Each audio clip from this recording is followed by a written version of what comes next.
I know. He's using the devil for a movie with an angel in it. What a jerk.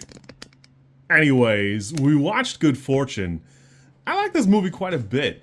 Although I will say it's got some minor issues for me. This movie is pretty fun. Aziz Ansari set out, he directed, wrote, and starred in the film. I think he's doing something kind of interesting here. The whole thing stays pretty crisp. It's not too long, it's not too short, and it feels like it's got a pretty steady pacing. The cast is phenomenal. I think Keanu Reeves, Aziz himself, Seth Rogan, Keke Palmer. I think everybody here works together pretty well.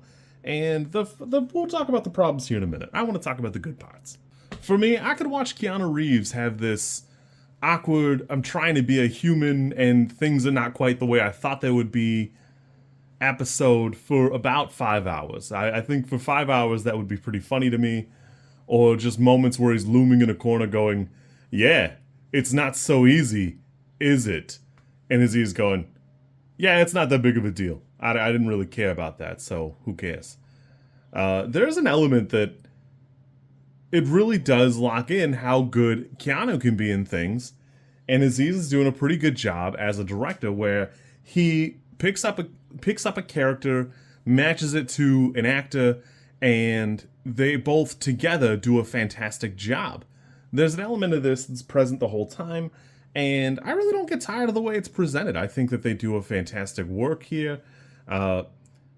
Even Seth Rogan I would not have pictured him before this moment as living this life literally above everyone else and complaining about what would be far beyond first world problems and trying to foist them off on people who have no relation to it.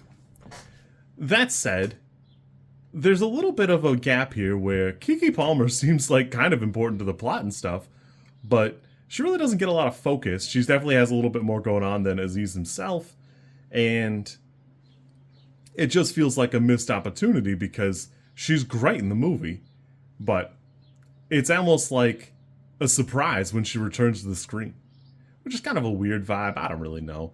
But admittedly, the trio here has a lot of charisma. They really do lock in. If you like Aziz Ansari's comedy, you probably like this. It's got a lot of those moments here. Nothing wild like an actual stand-up routine, but the moments are there, and there's a lot of genuine beats, and it goes pretty well. There's an element of this that in a 97-minute movie with comedy elements, it's hard to say that we're really going to see a genuine dig in for what we're talking about here, where Aziz wants to talk about the housing crisis, gig economy, and genuinely being down on your luck. And it seems like it comes from a place of a genuine desire to help and feel like you're engaging in that conversation. The problem is the way we end the movie, it feels almost comedic, where we want to be a Christmas Carol, but none of the Muppets are here. It's just Keanu Reeves, who is a well-meaning but misguided buffoon. Where even Seth Rogen's kind of climax is kind of awkwardly stilted. Like it feels like we ran into a corner of the writing and just went, well, and I guess the movie's over. Which is a shame because it's got some genuine story beats. Everything looks really good. Right down to the wardrobe and Aziz wearing Seth Rogen's outfits. That all looks really good. There's some great moments here, and there's some genuine buffoonery, although I feel like Aziz fails to really be a villain. It's hard to make yourself a bad guy and portray it adequately, where he does things that make him a jerk, but not like a villain. So there's that. I really do enjoy a lot of these moments, but it does need a little bit of polish. There's something to be said about a lot of the lighting. Everything looks really good. Whatever Aziz is doing to get the cinematography locked in, fantastic job. Everything here looks great. Nothing looks kind of awkward or silly. I love kind of the janky way the angel wings look because it's all by design. There's an element of this that it needs just a little bit more in the writing department for me, but it's still a solid 5 or a 6 for me. I really enjoyed it. It's a quick 97 minutes, and everything holds together pretty well.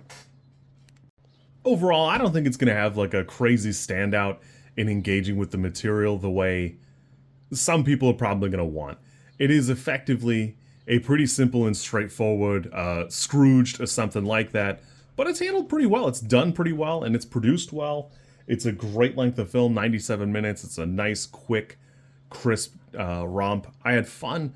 I'm going to guess it's going to be my number 2 for the weekend, where I'm going to try and catch After the Hunt and maybe Pets on a Train later. So overall, it's fun. It was a good time. It does need a little bit of work if it wants to be higher than that for me, but I can see other people have already rated it a lot higher, so it is what it is. You kids be good. I will catch you tomorrow, probably. I almost forgot.